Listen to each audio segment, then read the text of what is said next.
بسم اللہ الرحمن الرحیم۔ السلام علیکم ورحمۃ اللہ وبرکاتہ۔ پہاڑوں کی حفاظت کرنا ایک حدیث ہے جس کا مفہوم اس طرح ہے کہ نبی کریم صلی اللہ علیہ وآلہ وسلم نے ایک دن اپنے صحابہ کرام رضی اللہ عنہم سے فرمایا، اے میرے صحابہ، تم جانتے ہو مفلس کون ہے؟ عرض کیا، اے اللہ کے رسول صلی اللہ علیہ وآلہ وسلم، ہمارے نزدیک وہ آدمی مفلس ہے جس کے پاس نہ دینار ہوں نہ درہم۔ تو آپ صلی اللہ علیہ وآلہ وسلم نے ان سے فرمایا، یہ مفلس نہیں ہے، بلکہ وہ آدمی مفلس ہے جو روز قیامت نماز بھی لائے گا، روزہ بھی، زکوٰۃ بھی، صدقہ بھی، لیکن اس نے ایک کو گالی دی ہوگی، ایک کو تھپڑ مارا ہوگا، ایک کا مال کھایا ہوگا، ایک کا خون بہایا ہوگا، تو ایک کو اس کی کچھ نیکیاں دے دی جائیں گی اور دوسرے کو کچھ، حتیٰ کہ گناہ ختم ہونے سے پہلے اس کی نیکیاں ختم ہو جائیں گی، تو ان کی خطائیں اس پر ڈال دی جائیں گی اور اس کے ساتھ اس کو دوزخ میں پھینک دیا جائے گا۔ یہ ہے حقیقی مفلس۔ اللہ تعالی ہمیں ایسی محرومی سے محفوظ فرمائے۔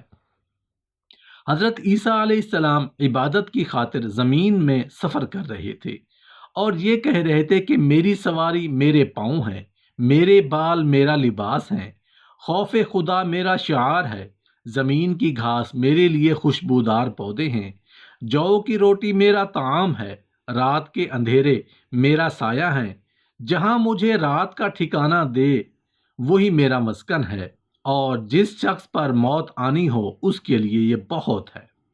حضرت عیسیٰ علیہ السلام ایک بستی سے گزرے جس میں سب لوگوں کو مردہ پایا اور وہ گلیوں میں منہ کے بل گرے پڑے تھے۔ حضرت عیسیٰ علیہ السلام اس سے بہت تعجب ہوئے اور فرمایا، اے حواریو، یہ سب لوگ اللہ کے عذاب اور غضب کے بھینٹ چڑھ گئے۔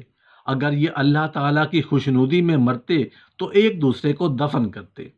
انہوں نے عرض کیا، اے روح اللہ، ہم چاہتے ہیں کہ ان کے قضیہ اور قصہ کو معلوم کریں۔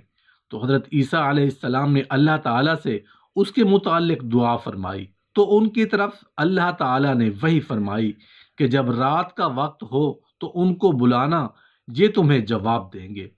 جب رات آئی تو حضرت عیسیٰ علیہ السلام ایک بلند جگہ پر چڑھ گئے اور پکارا، اے بستی والو! تو ان میں سے ایک شخص نے ان کو جواب دیا، لبیک یا روح اللہ۔ فرمایا، تمہارا کیا قضیہ ہے، تمہارا کیا واقعہ ہے؟ عرض کیا، اے روح اللہ، رات کو ہم عافیت سے سوئے ہوئے تھے لیکن صبح کو ہلاکت میں جا گرے۔ فرمایا، ایسا کیوں ہوا؟ عرض کیا، ہماری دنیا سے محبت کی وجہ سے، بدکاروں کی فرما برداری کی وجہ سے۔ جس طرح سے بچے کو ماں سے محبت ہوتی ہے، جب وہ سامنے آتی ہے تو ہم خوش ہو جاتے ہیں، جب وہ چلی جاتی ہے تو ہم غمگین ہو جاتے ہیں اور رونے لگتے ہیں۔ حضرت عیسیٰ علیہ السلام نے فرمایا، اے فلانے، تیرے ساتھیوں کو کیا ہوا؟ وہ کیوں نہیں جواب دیتے؟ کہا، ان کو طاقتور سخت فرشتوں کے ہاتھوں دوزخ کی لگام پڑی ہوئی ہے۔ فرمایا، پھر تو نے مجھے کیوں جواب دیا؟ تو بھی ان میں سے ہے؟ کہا، ہوں تو میں ان میں، لیکن میں ان سے نہیں ہوں۔ جب ان پر عذاب آیا تو ان کے ساتھ مجھ پر بھی آ پڑا۔ میں اس وقت دوزخ کے کنارے پر لٹکایا گیا ہوں۔ مجھے پتہ نہیں مجھے اس سے نجات ملے گی یا اس میں جھونک دیا جاؤں گا۔ اللہ تعالی ہم سب کو اس سے محفوظ فرمائے۔ حضرت علی بن ابی صالح فرماتے ہیں، میں پہاڑوں کے علاقہ میں گھوم رہا تھا اور زاہدوں اور عابدوں کی تلاش میں تھا۔ میں نے اس پہاڑ پر ایک آدمی کو دیکھا، پیوند والے کپڑے پہنے ہوئے، ایک چٹان پر بیٹھا تھا اور گردن زمین کی طرف جھکائی ہوئی تھی۔ میں نے اس سے کہا، اے شیخ، آپ یہاں کیا کر رہے ہیں؟ اس نے کہا، نگہبانی اور حفاظت کر رہا ہوں۔ میں نے کہا، آپ کے سامنے تو پتھر پڑے ہوئے ہیں، پھر کس چیز کی حفاظت اور نگہبانی کر رہے ہو؟ اس نے کہا، اپنے دل کے خیالات کی نگہبانی کر رہا ہوں اور اپنے مولا کے احکام کی حفاظت کر رہا ہوں۔ تجھے اس ذات کی قسم جس نے تجھے میرے سامنے ظاہر کیا ہے، یہاں سے چلے جاؤ۔ تم نے میرے مولا سے میری توجہ کو ہٹا دیا ہے۔ میں نے کہا، مجھے کوئی نصیحت کریں جس کا مجھے فائدہ ہو۔ اس نے کہا، جو دروازہ پر پڑا رہا اس نے خدمت کا ثبوت دے دیا، جس نے گناہوں کو بہت یاد کیا اس نے ندامت کا خوب اظہار کیا۔ جو اللہ کے ساتھ دوسروں سے مستغنا ہو گیا اس کو محتاجی کا خوف نہیں ہوگا، پھر مجھے چھوڑ کر چلا گیا۔ جس کے سفر دنیا کے طلب میں تیز ہیں اس کی جھوٹی امید کی گرہ کب کھلے گی؟ جب تو آخرت کی طلب کرے گا تو دنیا سے کیسے منقطع ہوگا؟